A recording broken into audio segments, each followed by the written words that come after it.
اعوذ بالله بسم الله او په اول کې ماشومان ته وایو سبق نمبر 24 آغاز دی.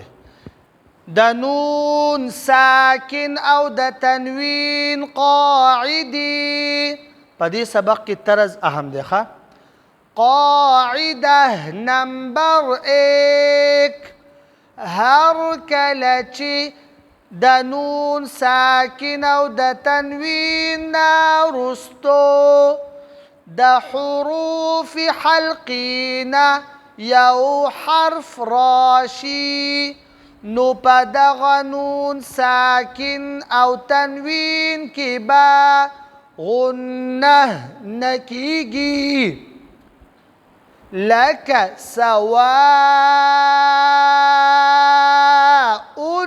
علیهم انعمت من هاد من خوف.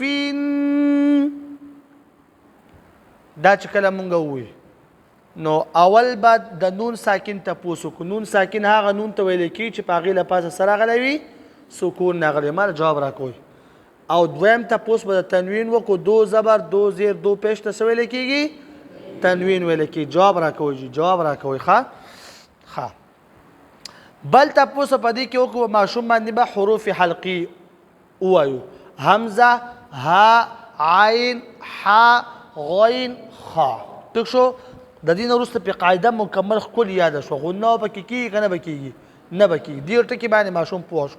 اوس وګورئ سواء علیهم دې دو پیش تنوین کې به غنه کېږي که نه کېږي؟ ولې؟ ځکه چې د دو پیش د تنوین نه وروستو د حروف حلقینا یو حرف راغلی دی چې هغه عین دی. ټیک شو؟ غنه ولې نه کېږي؟ د دې وجوهات به انشاءالله سبا سبق کې بیانوم. ښه انعمت په چغه نون به تنبه نه. ښه انعمت په چغه په دې نون ساکن کې به غنه کېږي که نه کېږي؟ ولې؟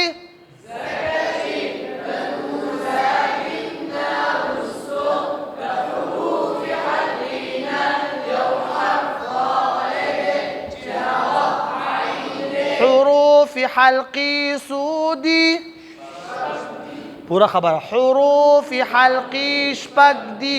همزه، ها، عین، ح، غین، خا. دې ته څه وایي؟ حروف حلقی. ځکه ورته حروف حلقی وایي چې دا حروف د څه نه ادا کېږي؟ د مرۍ نه ادا کېږي. د حلق نه ادا کېږي، د مرۍ نه ادا کېږي.